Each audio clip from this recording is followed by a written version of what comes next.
Hello everyone, हजुर सबैलाई मेरो युट्युब च्यानलमा फेरि पनि स्वागत छ। आज म हजुरहरूलाई दसैँ स्पेशल काँक्रोको खल्पीको अचार बनाएर देखाउँदैछु।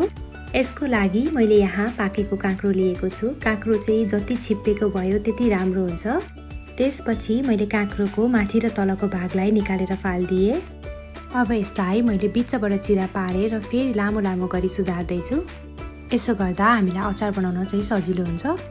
त्यसपछि अब मैले काँक्रोको बियाको भागलाई सबै फाल्दैछु। एकदम मजाले फाल्न पर्ने हुन्छ। यो थोरै पनि बच्यो भने चाहिँ यसले गर्दा अचार हाम्रो छिटो बिग्रिन्छ। यतिको भएपछि मैले काँक्रोलाई फेरि पनि सानो टुक्रा बनाउँदैछु। यो चाहिँ अचार बनाउनको लागि। यसरी बनाउँदा चाहिँ काँक्रोको अचारमा मसला भित्रसम्म पस्छ र टेस्टमा पनि एकदम मिठो हुन्छ। यसै गरी मैले सबै काँक्रोलाई एकदम मजाले सुधारेको छु। मैले सबै काँक्रोलाई नाङ्लोमा राखिदिएर दिनभरि घाममा सुकाउन राखिदिएको छु। एक दिन घाममा सुकाइसकेपछि काँक्रो चाहिँ अब अचार हाल्नको लागि रेडी भएको छ। अचारको मसला बनाउनको लागि मैले यहाँ तोरी भुटेको छु। तोरी भुट्नलाई धेरै टाइम लाग्दैन र त्यसपछि मैले फेरि त्यही कराईमा जिरा, धनियाँ र मुङ्ग्रेलो राखेर एकदम मजाले भुटेको छु। कराई तातै छ, त्यही भएर मसला भुटिन चाहिँ धेरै बेर लाग्दैन। त्यसपछि मैले यो मसला निकालेर यसलाई चाहिँ ग्राइन्ड गरिदिएँ। त्यसपछि मैले यहाँ तोरीको तेल लिएको छु।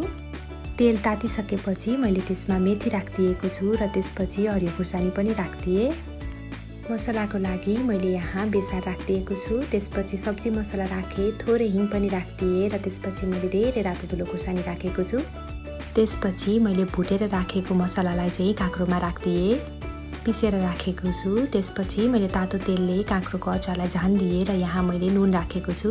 अचार धेरै अमिलो हुन्छ, त्यही भएर नुन पनि त्यही अनुसारले अलिकति धेरै राख्न पर्ने हुन्छ। यसपछि अब मसला र तेल सबैतिर लागियोस् भनेर हामी चाहिँ एकदम मजाले यो अचारलाई मिक्स गर्छौँ। यसरी सबैतिर मसला राम्ररी लागेर मिक्स भइसकेपछि मैले एउटा सफा बट्टा लिएर अचारलाई चाहिँ बट्टामा भर्दैछु। अचारलाई बट्टामा भरिसकेपछि हाम्रो अचार चाहिँ रेडी हुन्छ। यो काँक्रोको खल्पीलाई 2 देखि 3 दिनमा हजुरले खान थाल्न सक्नुहुन्छ। हजुर पनि यसै गरी बनाउनुहोस्, खानुहोस्, इन्जोय गर्नुहोस्। अनि हजुरको थोरै माया र सपोर्ट मागेको छु। मलाई लाइक, सेयर एन्ड सब्सक्राइब गर्न नभुल्नुहोला। Thank you.